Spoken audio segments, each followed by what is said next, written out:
ओम नमः शिवाय। आप सभी का शिव पुराण के इस कथा श्रवण में हार्दिक स्वागत है, अभिनंदन है और आप सभी को मेरा सादर प्रणाम।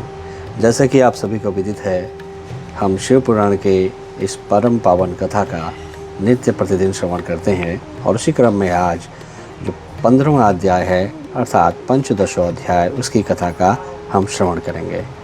ये जो हम कथा श्रवण कर रहे हैं, ये संस्कृत मूल की कथा का श्रवण कर रहे हैं और उसका पंचदश अध्याय ये षष्ठ खंड के अंतर्गत, जो रुद्र संहिता का प्रथम खंड है षष्ठ खंड, उसके अंतर्गत आने वाला ये पंचदशो अध्याय अर्थात 15वां अध्याय है।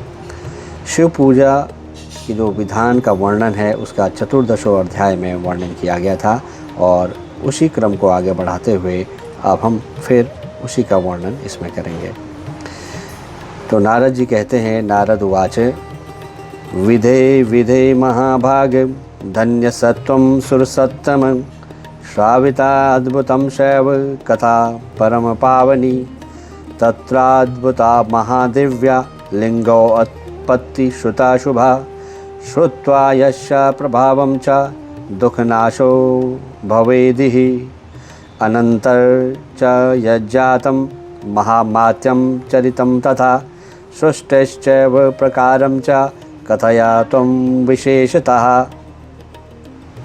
तो नारद जी कहते हैं कि ब्रह्मा जी को धन्यवाद करते हुए कि आपने जो कथा सुनाई है शिव की और उनके जो पूजा का वर्णन का विधान आपने जो बताया है और जो दिव्य शिवलिंग की उत्पत्ति, उसकी जो अद्भुत कथा है, ये सारी कथाएं सुन के हम भाव विभोर हो गए और हम धन्य हो गए हैं।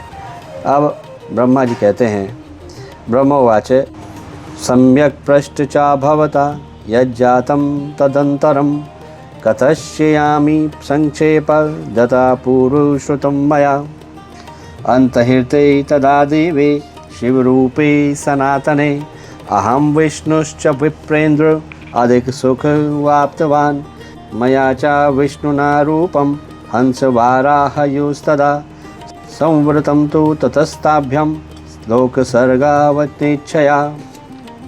नारद उवाच विधे ब्रह्मान् महाप्राज्ञं संशयो हृदि मे महान् कृपा कृत्वा तुलं शीघ्रं तनाशयिष्टुं हर्षि हंसवाराहयो रूपं युवाभ्यां च धृतं कथम् अन्यद्रूपं विहाय एवं किमत्रं वद कारणम्। सूत उवाच, सूत जी बोले, इत्येतच्चनं श्रुत्वा नारदस्य महात्मना स्मृत्वा शिवपदाम्भोजं ब्रह्म सादनं ब्रवीत्।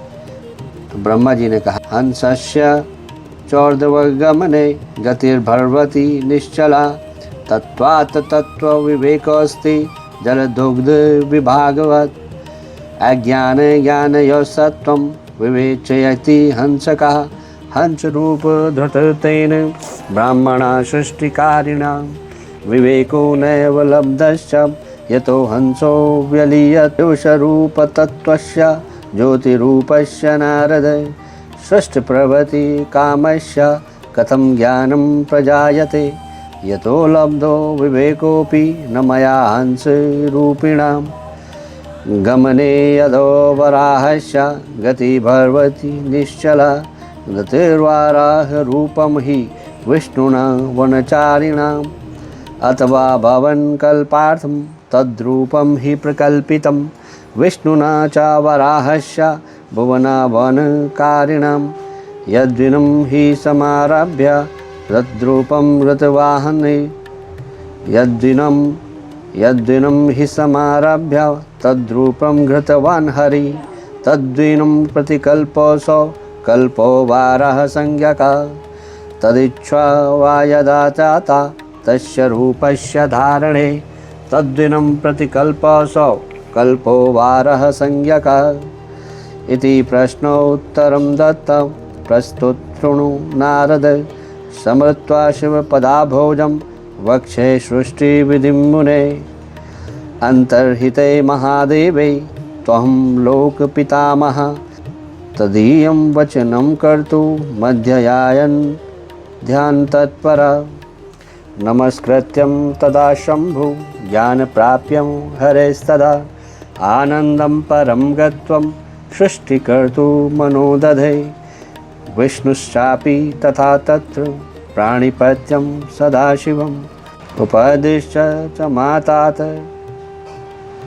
हयन्तधानुर्मुपागतः ब्रह्माण्ड च बहिर्गत्वा प्राप्य शम्भो अनुग्रहं वैकुण्ठनगरं गत्वा तत्रोवास हरि सदा अहं स्मृत्वा शिवं तत्र विष्णु वै सृष्टिकाम्यया पूर्वसृष्टं च जलं यच्च तत्राजलिमुदाक्षिपम् अतो अण्डं भवन् तत्र चतुर्विंशतिसंज्ञकं विराडरूपं भूद्वीप जलरूप पश्यत ततः संशयमापन्ना सत्पस्तेपे सुदारुणं द्वादशा शब्दमहं तत्र विष्णु ध्यानपरायणा तस्मिंश्च समये तात प्रादुर्भूतो हरि स्वयं मामुवाच महाप्रीत्या मदाङ्गस्पर्शन्मुदा विष्णुवाच वरं ब्रूहि प्रसन्नोऽस्मि नादेयो विद्यते तव ब्रह्मान् शम्भुप्रसादेन सर्वदातु समर्थकः ब्रह्मोवाच युक्तमेतन्महाभाग दत्तोऽहं शम्भुना च ते तदुक्तं याचते मेद्य देहि विष्णु नमोऽस्तु ते विराडरूपमिदं हयण्डौ चतुर्विंशतिसंज्ञकं न चैतन्यं भवत्यादौ जडीभूतं प्रदर्श्यते प्रादुर्भूतो भवानज्ञ शिवानुग्रहतो हरे प्राप्तं शङ्कर सम्भूत्या हयण्ड चैतन्यमावह इत्युक्ते च महाविष्णु शम्भोराज्ञापरायणा अनन्तरूपमास्थाय प्रविवेश तदण्डकं सहस्रशीर्षा पुरुषा सहस्राक्ष सहस्रपात् सा भूमिं सर्वतः स्मृत्वा तदण्डं व्याप्तवानिति प्रविष्टे विष्णुना तस्मिन् अण्डे संयुक्तस्तुतेन मे सचेतनं भूदण्ड चतुर्विंशतिसंज्ञकं पातालादिसमारभ्य सत्यलोकाधिपा स्वयं राजते स्म हरिस्तत्र वैराजः पुरुषः स्पृभु कैलासनगरं रम्यं सर्वोपरि विराजितं निवासार्थं निजस्यैव पञ्चभक्तश्चकारः ब्रह्माण्डस्य तथा नाशे वैकुण्ठस्य ततस्य च कदाचिदेव देवर्षे नाशो नास्ति तयोरहि सत्यं पादुमाश्रित्यं स्थितोऽहं मुनिसत्तम सृष्टिकामो अभवन्तात् महादेवाज्ञा ह्यहम् शिक्षुषोरत मे प्रादुर्भवत्पाप शर्गका अविद्या पञ्चकस्तात् बुद्धिपूर्वस्तमोपमः ततः प्रसन्न चित्तोऽहं सृजं स्थावराभिधं मुख्यसर्गं च निसङ्गमं ध्यायं शम्भुशासनात् तं दृष्ट्वा मशिश्रक्षौ त्वज्ञात्वा साधकमात्मनः सर्गोऽवर्तद्दुःखाढ्या स्त्रीक्रोस्तोता न साधका तं चासाधकम् आज्ञाये पुनश्चिन्तश्च स्वमे अभवत् सात्विकः सर्ग ऊर्ध्वश्रोत्रा इति द्रुतं देवसर्ग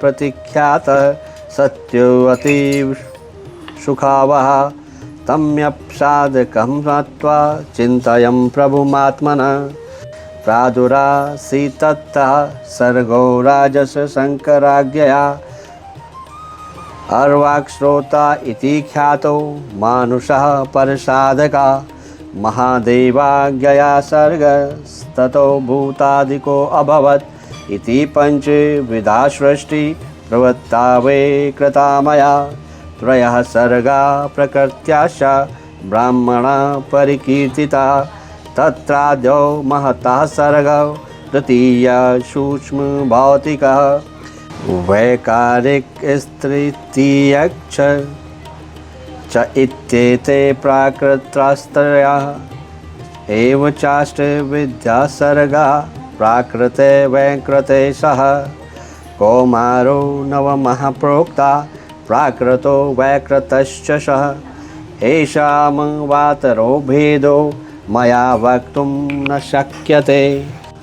अल्पत्वादुपयोगस्य वाच्मि सर्गे द्विजात्मकं कौमारः सनकादीनं यत्र सर्गो महानुभूत् सनकाद्याश्रुता मे हि मानसा ब्रह्मा संहिता महावैराग्यसम्पन्ना अभवन् पञ्चशुव्रता मया ज्ञप्ता अपि च ते संसारविमुखा बुधा शिवध्यानैकमनसो न सृष्टो चक्रे मतिं प्रत्युत्तरं च तदर्थं श्रुत्वाहं मुनिसत्तमम् आकाशक्रोधमत्युग्रं मोहमातश्च नारद क्रुद्धस्य मोहितस्थाय विह्वलस्य मुने मम क्रोधेन खलु नेत्राभ्यं प्रापतन् श्रुबिन्दवा तम्मिन वसरे तत्र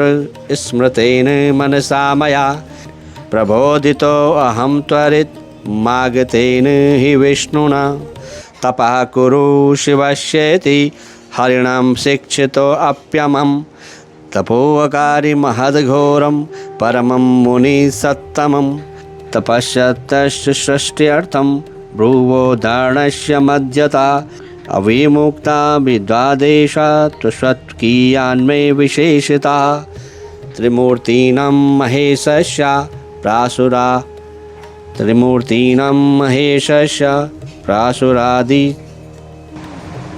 त्रिमूर्तीनां महेशस्य प्रादुरासीद् गृणानिधिः अर्धनारीश्वरो भूत्वा पूर्णाश सकलेश्वरा तमजं शङ्करं साक्षात् तेजोराशि उमापतिं सर्वज्ञं सर्वकर्तारं नीललोहितसंज्ञकं दृष्ट्वा नत्वा महाभक्त्यं स्तुत्वाहं तु प्रहर्षिता अवोचं देवदेवेशं सृजा त्वं विविधा प्रजा श्रुत्वा मम वचाशोवत् देवदेवो महेश्वरा सर्सज्ञ स्वात्मुत्तिल् ससर्ज स्वात्मनस्तुल्यान् रुद्रो रुद्रगणान् बहून् अवोचं पुनरेवेशं महारुद्रं महेश्वरं जन्म मृत्यु भयाविष्टः सृजदेव प्रजा इति एवं श्रुत्वा महादेव मदच्चं करुणानिधि प्रहस्योवाच मा सद्य प्रहस्या मुनि सत्तम महादेव उवाच जन्म मृत्यु भयाविष्टां नाहं स्रक्षे प्रजाविधे अशोभनः कर्म वशा निमग्ना दुःखवारिधे अहं दुःखो दधो मग्ना उद्धरिष्यामि च प्रजा सम्यग् ज्ञानप्रदानेन गुरुमूर्तिपरिग्रह त्वमेव सृज दुःखाढ्यः प्रजा सर्वाः प्रजापते मदाज्ञया न बद्धस्त्वं मायया संभविष्यसि। ब्रह्म उवाच इत्युक्तं मास भगवानो सुश्रीमान् नीललोहिता सगणः पश्यतो मे हि द्रुतमन्तर्दग्धेहरः इति श्री शिव महापुराणे द्वितीयायां रुद्रसंहितायां प्रथमखण्डे षष्ठोपक्रमे रुद्रावतार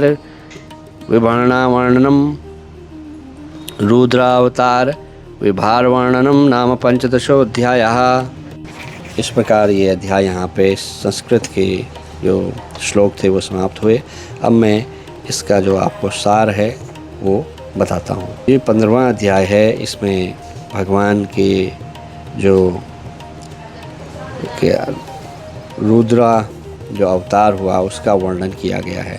तो ब्रह्मा जी ने में तदंतर नारद जी के पूछने पर ब्रह्मा जी बोले, मुने हमें पूर्वोक्त आदेश देकर जब महादेव जी अंतर्धान हो गए, तब मैं उनकी आज्ञा का पालन करने के लिए ध्यानमग्न हो कर्तव्य का विचार करने लगा। उस समय भगवान शंकर को नमस्कार करके श्री हरि से ज्ञान पाकर परमानंद को प्राप्त हो मैंने सृष्टि करने का ही निश्चय किया। तो भगवान विष्णु भी वहाँ सदाशिव को प्रणाम करके मुझे आवश्यक उपदेश दे तत्काल अदृश्य हो गए। वे ब्रह्मांड से बाहर जाकर भगवान शिव की कृपा प्राप्त करके वैकुंठ धाम में जा पहुँचे और सदा वहीं रहने लगे। मैंने सृष्टि की इच्छा से भगवान शिव और विष्णु का स्मरण करके पहले के रचे हुए जल में अपनी अंजलि डाल के जल को ऊपर की ओर उछाला। इससे वहाँ एक अंड प्रकट हुआ जो 24 तत्वों का समूह कहा जाता है। विप्रवर वह विराट आकार वाला अंड जड़ रूप ही था। उसमें चेतनता न देखकर मुझे बड़ा संशय हुआ और मैं अत्यंत कठोर तप करने लगा। 12 वर्षों तक भगवान विष्णु के चिंतन में लगा रहा। तात वह समय पूर्ण होने पर भगवान श्री हरि स्वयं प्रकट हुए और बड़े प्रेम से मेरे अंगों को स्पर्श करते हुए मुझे प्रसन्नतापूर्वक बोले। श्री विष्णु ने कहा, ब्राह्मण तुम वर मांगो, मैं प्रसन्न हूँ। तो भगवान से ब्रह्मा जी ने वर प्राप्त किया। उन्होंने कहा कि आपने जो मुझ पर कृपा की है वो उचित है। भगवान शंकर ने मुझे आपके हाथों में सौंप दिया है। आपको नमस्कार है। मैं आपसे जो मांगता हूँ वो दीजिए। कि यह विराट रूप जो अंड 24 तत्वों से बना हुआ है, इसमें चेतना नहीं हो रही है। तो हरे, इस समय भगवान शिव की कृपा से आप यहाँ प्रकट हुए हैं, अतः शंकर की सृष्टि शक्ति या विभूति से प्राप्त हुए इस अंड में चेतनता लाइए। तो ऐसा कहने पर शिव जी की आज्ञा में तत्पर रहने वाले महाविष्णु ने अनंत रूप का आश्रय ले उस अंड में प्रवेश किया। उस समय उन परम पुरुषों के सहस्त्रों मस्तक, सहस्त्रों नेत्र और सहस्त्रों पैर थे। उन्होंने भूमि को सब ओर से घेर कर उस अंड को व्याप्त कर लिया। मेरे द्वारा भली भांति स्तुति की जाने पर जब विष्णु ने अंड में प्रवेश किया तब वह 24 तत्वों का विकार रूप अंड सचेतन हो गया। तो पाताल से लेकर सत्यलोक तक की अवधि वाले उस अंड के रूप में वहाँ साक्षात श्री हरि ही विराजने लगे और उस विराट अंड में व्यापक होने से वे प्रभु वैराज पुरुष कहलाए। तो पंचमुख महादेव ने केवल अपने रहने के लिए सुरम्य कैलाश नगर का निर्माण किया, जो सब लोकों से ऊपर सुशोभित होता है। तो ब्रह्मा जी कह रहे हैं कि जब संपूर्ण ब्राह्मण का नाश हो जाता है तब भी वैकुंठ और कैलाश, इन 2 धामों का कभी नाश नहीं होता।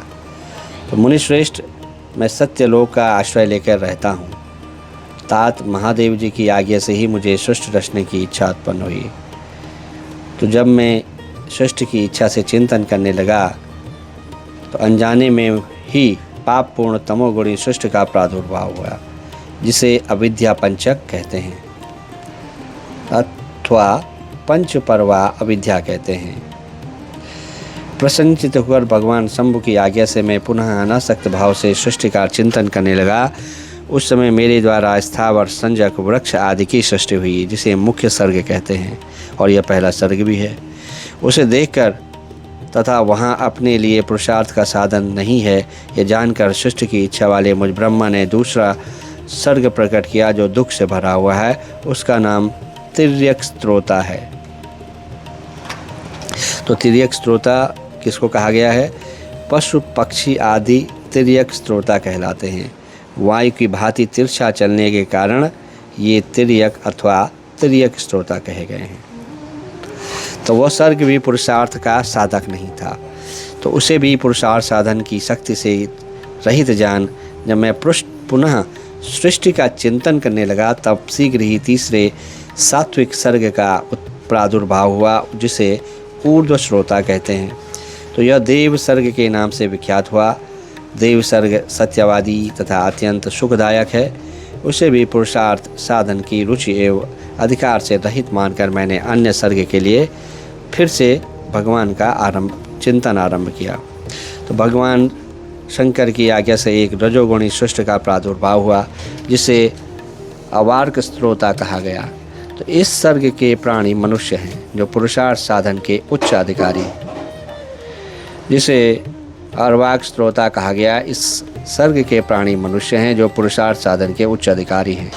तो महादेव की आज्ञा से जो भूत आदि की सृष्टि हुई, इस प्रकार मैंने 5 तरह की वैकृत सृष्टि का वर्णन किया है। इसके सिवा 3 प्राकृत सर्ग भी कहे गए हैं जो मुझ ब्रह्मा के सानिध्य से ही प्रकट हुए हैं। 5 तरह की जो है ब्रह्मा जी ने वैकृत सृष्टि की और 3 तरह की प्राकृत सर्ग का भी सृष्टि की। तो पहला जो सर्ग है उसमें महत्व तत्व का सर्ग है, दूसरा सूक्ष्म भूतों का या जो तन्मात्राएँ हैं उनका सर्ग है, और तीसरा वैकारिक सर्ग है। 3 प्राकृत सर्ग हैं। प्राकृत और वैकृत दोनों प्रकार के संगों को, जो प्राकृत सर्ग थे 5,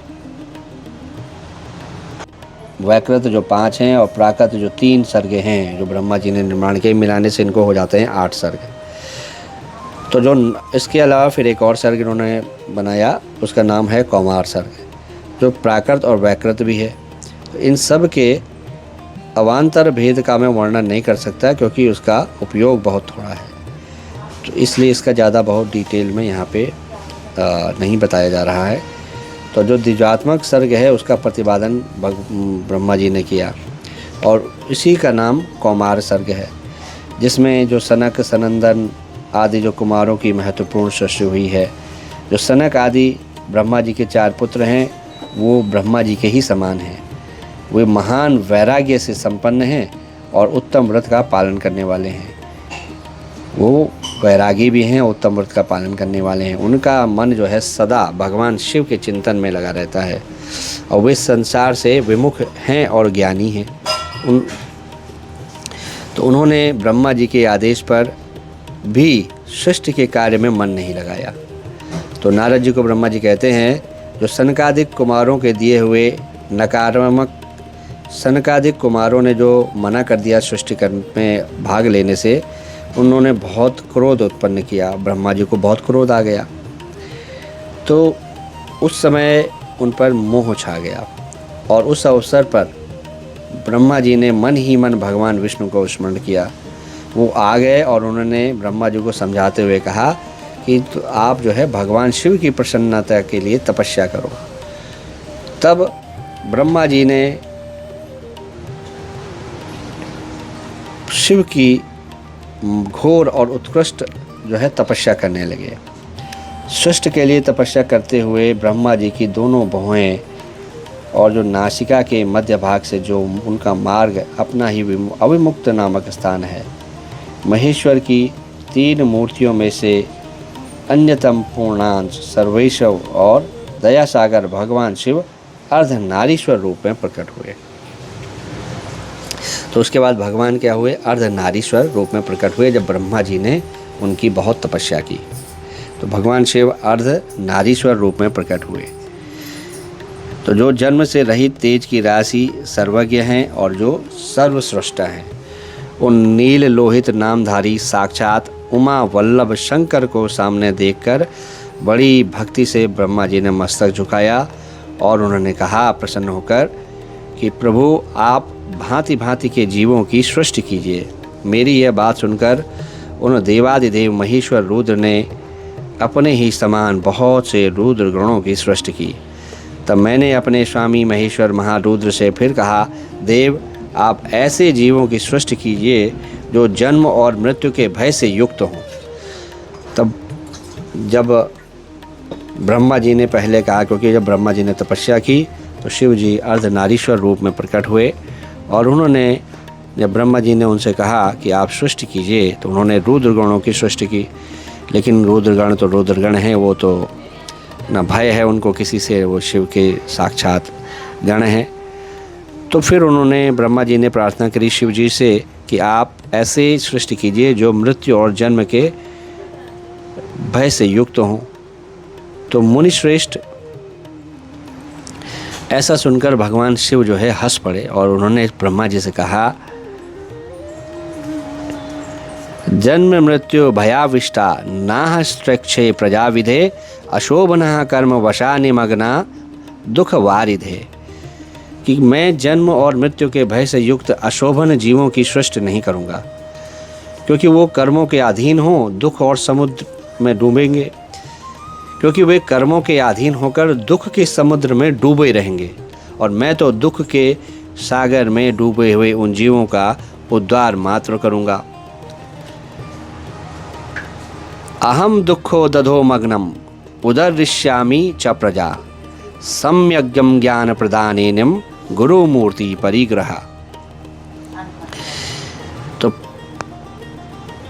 उनको जो है उन्होंने कहा कि मैं सृष्टि तो नहीं करूँगा, लेकिन जो इस तरह के दुख में डूबे रहेंगे उनको मैं भवसागर से पार कराऊंगा और उनको ज्ञान दिया जाए।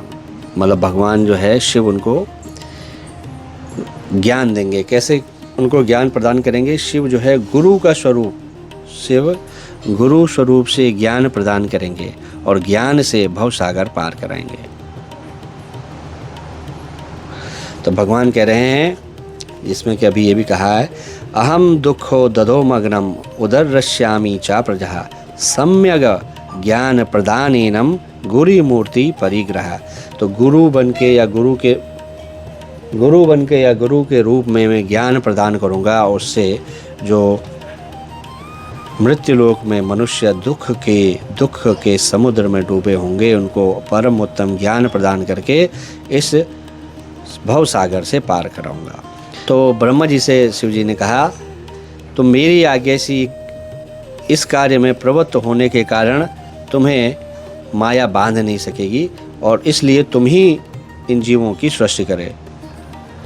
कहा कि जो दुख में डूबे हुए लोग हैं उनकी सृष्टि तो आप ही करो। ब्रह्मा जी से शिव जी ने कहा, क्योंकि मैं तो इनको कर नहीं पाऊंगा, मैं उनको तो तार दूंगा, और अगर करना है तो भाई आप ही करो ऐसा। तो ऐसा कहने के पश्चात भगवान भोलेनाथ ने ब्रह्मा जी से कहा कि आप ही इस सृष्टि को करो। त्वमेव सृज दुखाढ्या प्रजा सर्वा प्रजापते मदाज्ञया न बधस्त्वं मायया संभविष्यसि, अर्थात कि जो मेरी आज्ञा से ही तुम दुख में डूबे हुए लोगों की सृष्टि करो, लेकिन मेरी कृपा प्राप्त होने के कारण तुम इस माया में बंध नहीं सकोगे या माया तुम्हें बांध नहीं सकेगी। और ब्रह्मा जी ने कहा, ऐसा कहकर भगवान नील लोहित मेरे सामने देखते देखते अपने पार्षदों के साथ तत्काल वहाँ से तिरोहित हो गए। वहाँ से भगवान उनको ये बता करके चले गए। भगवान ब्रह्मा वाच इत्युक्तामाशा भगवानो सुश्रीमान नीललोहितम सगणः पश्यतो मेहि दुत्रमंदर दर्दे हरहा। तो इस प्रकार भगवान ने ब्रह्मा जी को जो आदेश है या उन्होंने को जो आदेश दिया कि सृष्टि करने का, वो आप खुद करो, मैं नहीं करूँगा, लेकिन मैं जो इस तरह के जो सृष्टि में लोग हैं उनको तारूंगा परम गुरु बनके। तो भगवान शिव को कहा ही जाता है महागुरु, गुरु शंकरम। तो भगवान जी को ये कहकर वो चले गए। तो इस प्रकार भक्तों, ये आज की जो कथा श्रवण है इसको यहीं पे विराम देते हैं। तो आज के अध्याय में हमने भगवान ब्रह्मा जी को जो सृष्टि का विचार आया और कैसे उन्होंने सृष्टि की प्रारंभ करने की जो चेष्टा की, उसमें वो जब उन्होंने जो सृष्टि की जब प्रारंभ किया, वो जब अंड था उसमें चेतनता नहीं आई, या एक अंडा था जिसमें चेतनता नहीं आई, भगवान विष्णु को उन्होंने बुलाया, उस विष्णु की तपस्या करके फिर भगवान विष्णु ने उनसे कहा कि आप महादेव की तपस्या करो। बार बार उन्होंने वो किया और तत्पश्चात फिर उन्होंने बहुत सारे लोग बनाए। तो उन्होंने दो अलग प्रकार के प्राकृत और अलग सर्ग एक और बनाया, तिर्यक। दो प्रकार के सर्ग बनाए जिसमें 5 तन्मात्राएं प्राकृत की, 3 तन्मात्राएं प्राकृत की और 5 तन्माएं विकृत की हैं। तो 8 सर्ग थे वो, और 1 सर्ग कौमार सर्ग। तो ये कुल मिला के 9 सर्ग बनाए। उसके बाद उन्होंने कौमार सर्ग में तो उन्होंने बताया जैसे कि भगवान ने इस प्रकार 3 प्राकृत सर्ग और 5 वैकृत सर्ग बनाए। तो इनको मिलाने से 8, और फिर 9वां जो मैंने आपको बताया कौमार सर्ग है, जिसमें सनक आदि लोग ये सारे मुनि जो हैं इनको ज्ञान वैराग्य में ही हैं ये, और परम वैरागी हैं, परम ज्ञानवान हैं। इनको सृष्टि से कोई मतलब नहीं। भगवान की ब्रह्मा जी की आज्ञा पर भी उन्होंने उस सृष्टि का जो विस्तार है उसमें रुचि नहीं ली। तो भगवान ने उनको कहा कि आप अर्धनारीश्वर रूप में भगवान प्रकट हुए, और भगवान ने आशीर्वाद दिया। ब्रह्मा जी ने मृत्यु लोक की सृष्टि करने के लिए कहा तो भगवान हंस गए, और हंसने के बाद उनको कहा कि आप ही करो भाई, हम तो इनको तार सकते हैं। इस प्रकार जो आज की कथा श्रवण है इसको यहीं पे विराम देते हैं। आप सभी लोगों का बहुत बहुत धन्यवाद कथा में अंत तक जुड़े रहने के लिए। और आप सभी से एक विनती है कि इस कथा श्रवण को अधिक से अधिक लोगों तक पहुंचाएं। खास करके जो लोग भगवान भोलेनाथ की महिमा का वर्णन सुनना चाहते हैं और भगवान के प्रति आस्थावान हैं। श्रवण से जो भक्ति भाव है वो ज़रूर पुष्ट होगा। और ख़ास करके जो वृद्ध हैं और किन्हीं व्याधियों से ग्रस्त लोग हैं या बीमार लोग हैं, उनको इन कथा का श्रवण अवश्य कराएं। उनका परम कल्याण होगा, और उस कल्याण में आप उनके सहभागी होंगे। उसका पुण्य फल आपको भी ज़रूर प्राप्त होगा। आपसे पुनः मुलाकात होगी कथा श्रवण के अगले अध्याय में, और तब तक आप सभी लोगों को हर हर महादेव, हर हर महादेव, हर हर महादेव। ओम नमः शिवाय। जय श्री केदार।